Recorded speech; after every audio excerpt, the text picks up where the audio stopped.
What's up, everyone? I'm Jason Florian, and this is Chugger Adair, and we're here for a sporting interview, my second one ever. I'm really excited. So, Chugger, if you could please start by just telling us why people call you Chugger. Well, Jason, first of all, thanks for having me. All right, appreciate you having me on with you. People call me Chugger. It goes way back. All right, it's a nickname that I've had since I was a kid. All right, my real name is Charles, Charles Jr. My dad is Charles. My dad had a buddy who went by Chuck, or my dad went by Chuck. My dad's buddy went by Charlie. All right, and they were trying to find something for me as a kid, and they started to call me Chugger. So it works.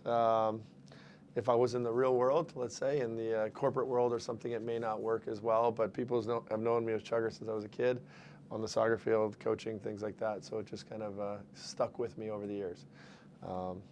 My bank knows me as Chugger as well, you know, so I have to have that written down as an alias, but it's just a nickname that has stuck and just continues to stay with me.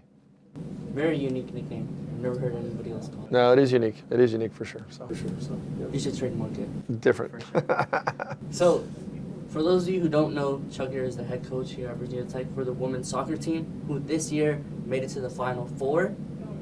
Nope. Round of eight. Round of eight. Round of eight. Sorry, I wish Final Four. We were one game shy. One game shy. One game shy. Yep. But still, an amazing achievement. Yes. So, to start off, as to get to know who Chugger really is, I wanted to go back to your playing career, Okay. which starts in San Diego, Mm-hmm. the San Diego State University. Right. Well, that's where I played club in San Diego, right, for the El Cajon Hotspurs and the La Jolla Nomads, two prominent clubs there in the San Diego area. Grew up in Chula Vista, California, so good, nice suburb of San Diego. And I wanted to stay in state and in town, right? So one of the best opportunities was San Diego State, and I went there as a freshman. It was a good team. On that team, we had some very prominent players. We had Eric Winalda, Marcel Balboa, Brian Finnerty, Jeff Betts. They were all established players. Marcelo and Eric both played significant national team experience, and it was a good team. We had a good side. Made it. We ended up going to the NCAA tournament. Lost UCLA. But myself and a handful of other guys decided to transfer. This is before the transfer portal, right? But we decided to transfer.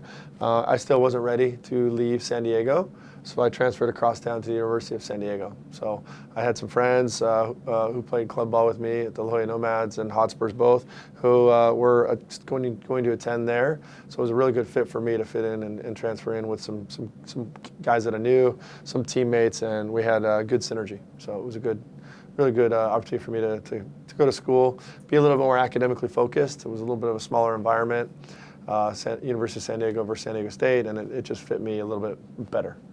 So for both the athletic side and academic side of my college career. And you were a goal scorer. I saw you had about, I think it was over 20 goals within your span. I had a handful of goals, so I think I could score goals on occasions. I had some.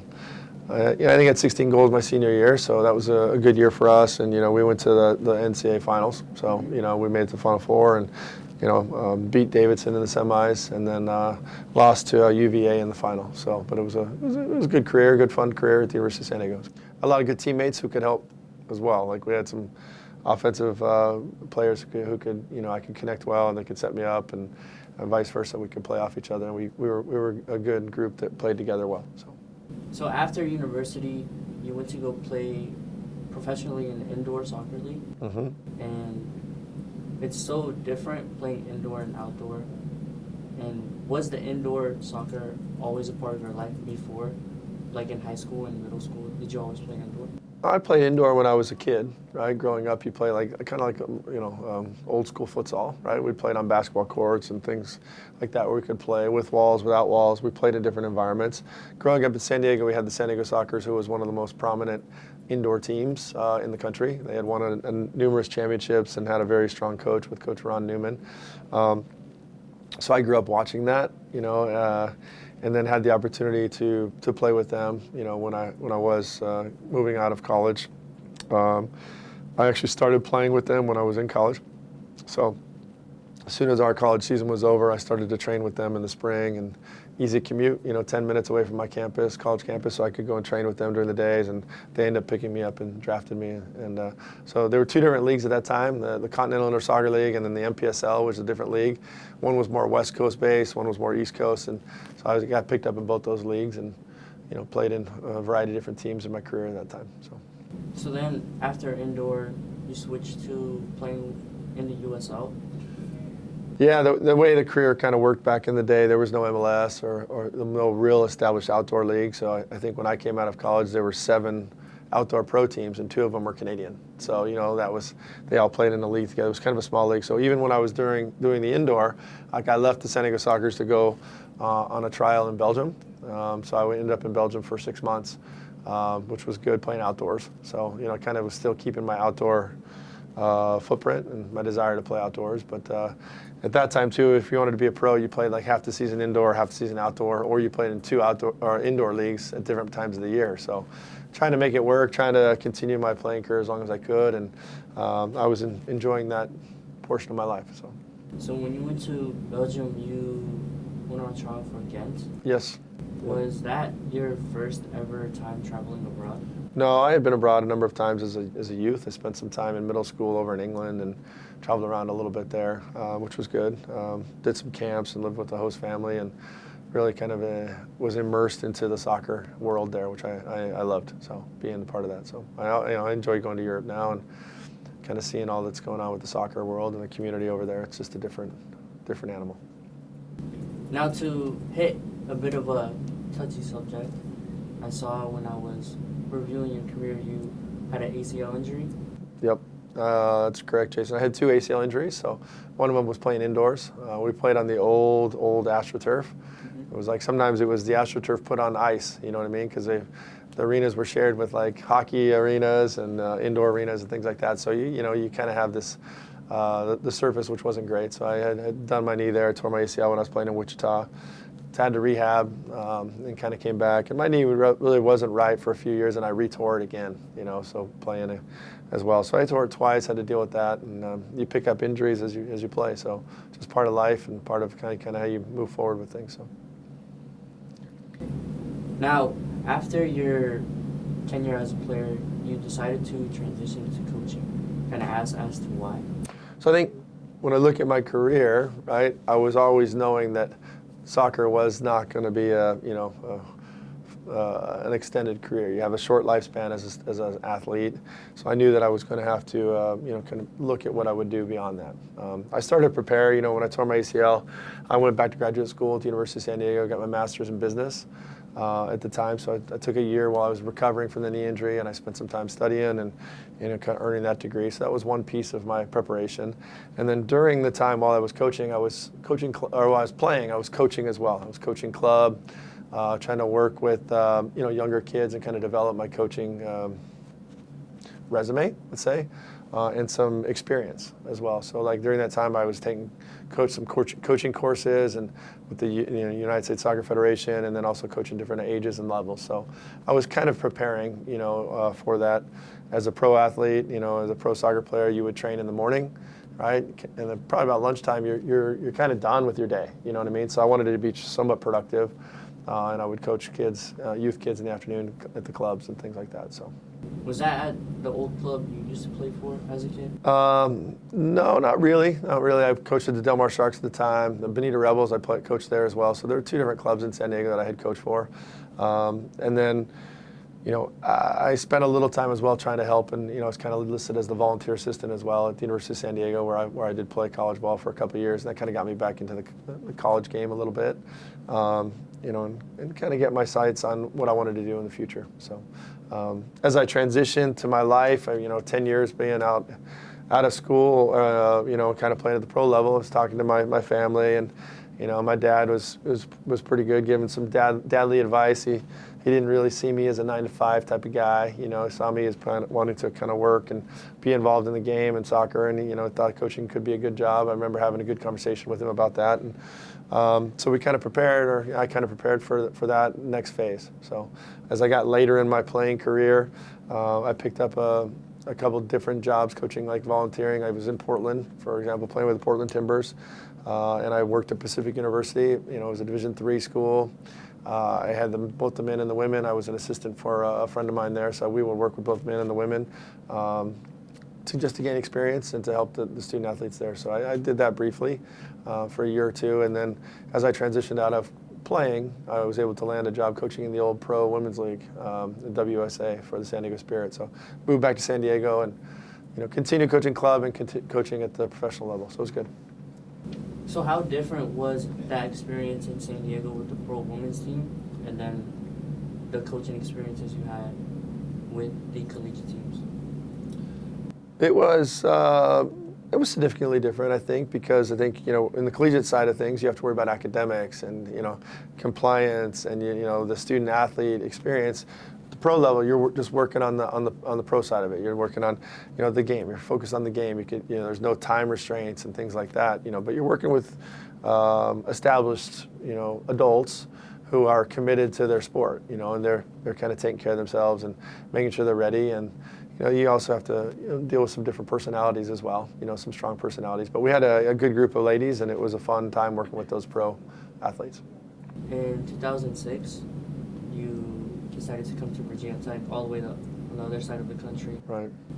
And you started off as an associate coach, right? Mm-hmm. And then those 5 years before you transitioned to head coach, how was Blacksburg? So for me, I had gotten into the WSA coaching on the women's side of the women, and then when that league folded, I ended up going to UC Santa Barbara. So I spent a couple of years there as an assistant coach at UC Santa Barbara, which was a good school, really nice location, and great environment. But then the opportunity arose. I had met Kelly Cagle, who was my boss here at Virginia Tech. She was the head coach. I met her and her husband, who was her assistant prior to me joining, when we were doing some coaching courses. And we knew a little bit of the same people, being from the West Coast, the West area. So she had offered me a position here to come across the country and join her on staff, and to be a part of the ACC, the pinnacle of women's soccer, right, the conference, and trying to be a part of the growth of Virginia Tech was what was appealing to me. I think we were early in the ACC conference and trying to really grow and establish ourselves, and coming across country was a good move for me in that aspect of it. So it worked out really well, and we've grown. The group has grown over time, so it's been good. When Kelly eventually left Virginia Tech, how was that switch to becoming head coach? So it was. You never know what's going to happen, right? I think they were going to do a national search, and then maybe they did, but they ended up hiring me, which was wonderful. The AD at the time, Jim Weaver, and Sharon McCloskey, who was our supervisor, they both ended up hiring me, which was wonderful. Transitioning was as smooth as it could be. I mean, we knew that I had a relationship already with the student athletes that were here. I think there was some trust from them, and to kind of helping with the transition as Kelly had moved on, and trying to keep everything moving in the right direction. We were able to do, which was exciting for us, and I think we made the tournament the first year. That it took over, and I think we maybe made the round of 16 as well. So shortly thereafter, then I think 2013 we made the Final Four. So it was a pretty good time and transition for us, and it really kind of helped those student athletes that were here, and then helped us as well as a program to continue the growth that Kelly had started. So when you first took over that head coach job, what kind of how did you approach that kind of coaching style? Because it's different now. You're the leader. All the other assistant coaches are following your lead. So what play style did you first enlist into the squad? Well, I think for us, we want to have a competitive spirit with our group. So we want to push that into our kids. That's something that we continually push in our program. Having competitive spirit, having grit, and being a team that is difficult to play against. I think that's what we've tried to do. We changed the system here and there over time, based on what our players' capabilities are and what was best for our group. So we were able to change that, and play different styles at some times, which has been good. And we just continue to, try to have standards and high standards that the student athletes will continue to buy into and keep as they come in year out. So, and that's something that we try to do, and it's hard every year because you get new players. You get new players. You could probably get 30% of your team is new every year. You know what I mean? So you're trying to develop and mesh new kids in and immerse them with the current group, and trying to keep everybody happy and everybody moving in the right direction is a challenge, but it's something we've been able to do fairly consistently over the time, which we're proud of. So when you talk about new players coming in and the squad constantly changing, one question I had was, how do you manage creating such a inviting atmosphere in the locker room with having so many people from so many different countries?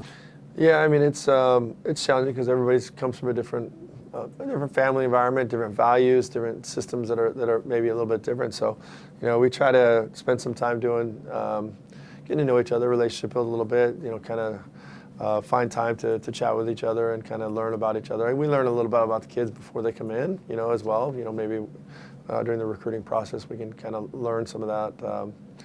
Background information, and then try to bring them in with the group, But we don't know how the kids are going to respond or how they're going to be when they're at college until they get away from home and they get on campus, they live on their own, they have to start making some of their own decisions on a daily situation. So we still kind of help those kids transition, if that makes sense, to college, and hopefully we're there to support them. But some kids transition in different ways. I think with our group, we try to make sure that our leaders that are within the team and in the locker room are really kind of blended together and helping each other and supporting one another. I think that's important. Me being an older male coach, right, I'm not in the locker room with the girls very often. It's their space, and we hope that the leaders and the upperclassmen are continually establishing that. And we've had some ups and downs through the time. It's just normal, when you have the 35 people together, you know what I mean? You get some different challenges. So that's kept us on our toes over the years, but it's been good for us to continue that growth. So we hope that synergy that we have transitions onto the field as well. And we've seen some years where it's been really done a good job, and sometimes we've struggled a little bit. There's been cracks in the armor and our culture. So it's part of the growth process, and part of the team environment, and trying to keep everybody moving in the same direction. So. One question I had, it's regarding how you approach motivating the players, because sometimes players do need their coach to encourage them to push through adversity or any kind of setback if there is one. Right. But sometimes, I've seen this in professional soccer a lot in Europe, where some players come out and say that they need their coach to motivate them every day. So how do you approach motivating the players as a group and as an individual when they're reaching out for help? So, part of that, the motivation is we'll try to learn about the kids and try to talk about the standards of the team, and then try to help them buy into reaching the standards. Now, everybody's got different strengths and weaknesses within the group. Hopefully those kids can continue to fine-tune their strengths, but then also work on their weaknesses, and we can kind of help push them as we can daily. Some kids can handle a little bit more negative criticism sometimes, or constructive, harder coaching. Some kids can't. Some kids, want a little more different, talking on the side. But we try to make sure that we're honest and realistic with all the student athletes as much as we can, to push them and have conversations. We have individual meetings. We do some video, and we try to talk to them about really what we see. Not everybody likes the honest conversations. Sometimes those can be harder to hear, and we all don't find that easy, right? When some of those are harder, but hopefully they can see the value in that as you kind of move forward. Looking at my career, I had a handful of coaches I probably didn't disagree. And I had one coach who cut me, and but treated me fairly and was honest with me, and actually gave me a heads up that I was going to be released in a couple weeks, and I actually was able to then land on with another team, but he gave me the honest conversation, which was hard to hear, but he helped me through the process, and I had success with the team that I moved on with. So, that's important, and I still talk to that coach these days, and ran into somebody this past week that knows that coach. So we had the conversation about how I appreciated the fairness and the quality, even though at the time I didn't appreciate the how hard it was, but I appreciated the fairness that he gave me. So since you're talking about previous coaches as a player, which one do you think has influenced your coaching career the most?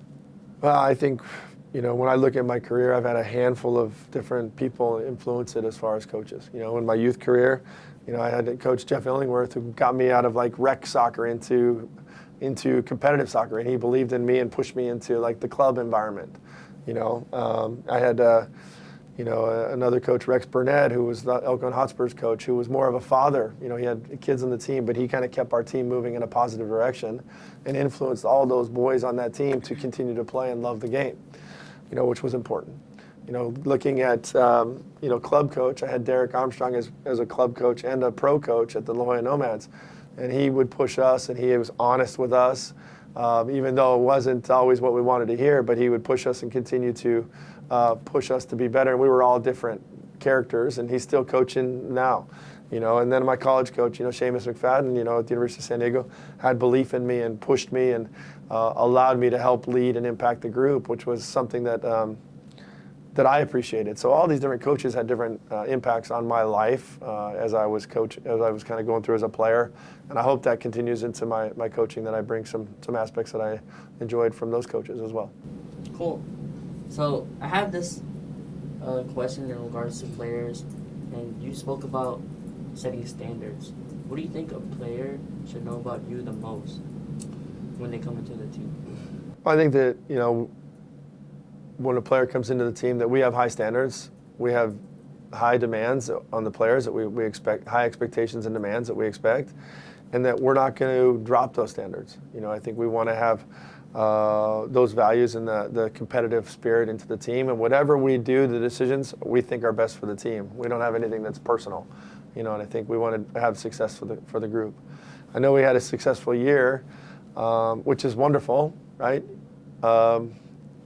Now we have to continue to move forward in the right direction too, and that's kind of, we don't just want to rest on our laurels and be satisfied that we made the Elite Eight and we're happy. So we're trying to always push ourselves to be better, and that's something I think kids maybe see, which I hope they see, and that they'll want to know coming into the program. When you're talking about the Elite Eight, and I know this year it was hard because you were traveling away from home for the NCAA tournament. Mm-hmm.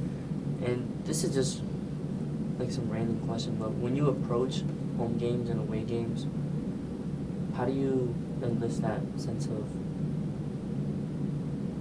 pride, but also, the feeling of we can do this even though we're not at Thompson Field? Right. I think for us, our ladies are always motivated to play at home.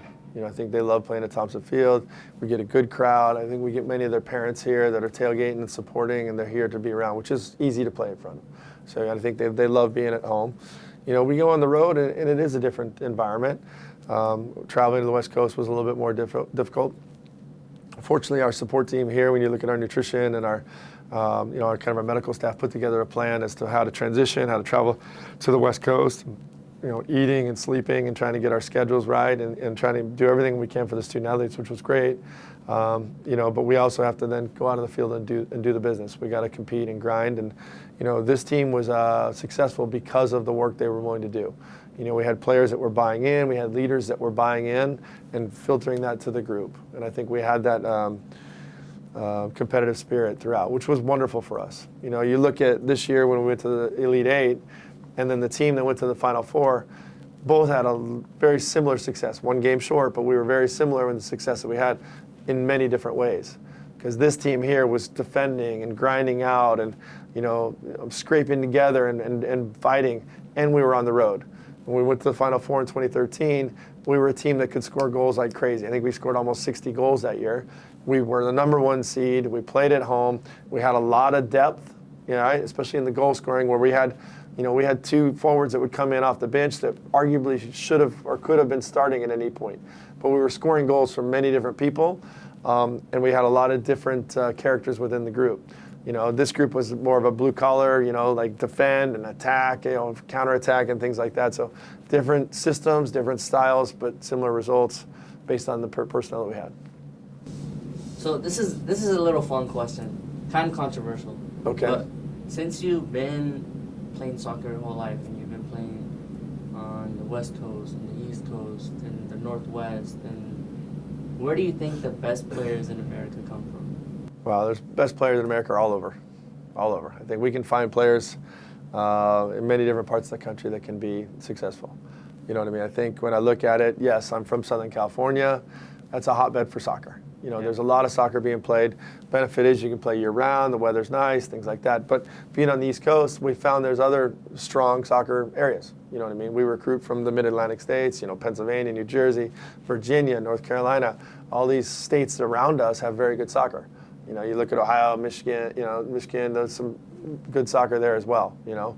My wife's from Texas, you know, her family's in Texas. There's a lot of good soccer in Texas.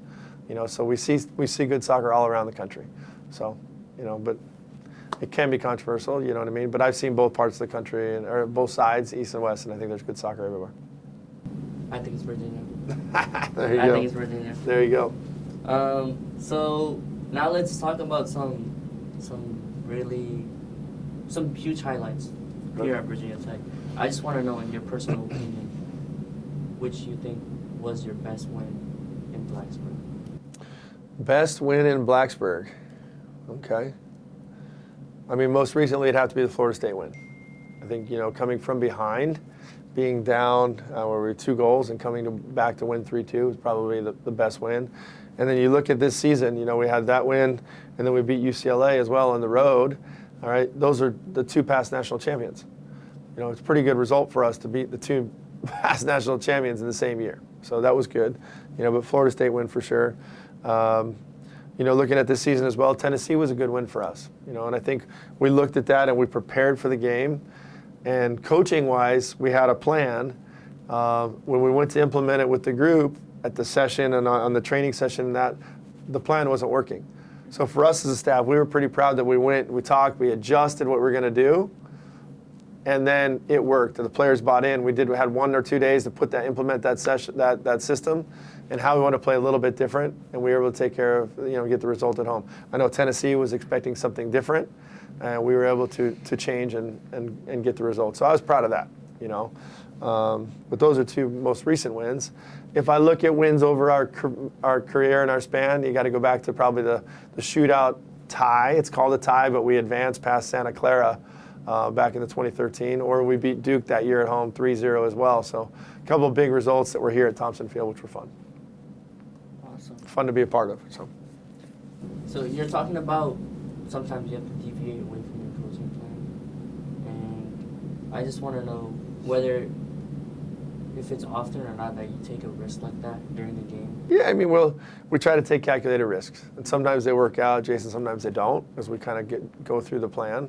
I think, but having the players buy in and having them capable to take that risk, I think is something we'll do. And we've had some games where it's worked out, some where it hasn't. It's all learning for us, and we learn from each year with the new group how we can adjust and what the potential is, you know, as we kind of do that.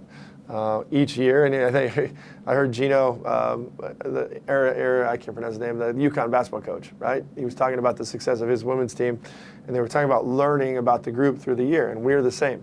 We learn, all right, as we go through games and in situations, can we overcome certain things? And if we do, then we know the standard has become higher with that group, and we can continue to push that group to hold the standards and expect those standards every day. You know, as we move forward. And we were able to do that this year with some wins. You know, I think winning at Clemson earlier in the year to start the ACC, you know, on the road, winning home versus Florida State, then going on the road as well, winning against Notre Dame, those are all big results that we can kind of build off of, help prepare us for going on the road to play UCLA. And Iowa was a very good team as well. So, you know, it was just learning experiences that we had as we go. Do we take calculated risks? We do. Do we sometimes take some risks that are, you know, maybe get us? Yeah, for sure. But it's fun to do that. It's more fun in the coaching side of things to make things happen and make changes if we can. In my opinion, you're a Virginia Tech icon. You've hit really big milestones here. You have over 100 wins, over 150 wins, which only like a handful of people have done in soccer here at Virginia Tech. And you're on your road to 200 wins.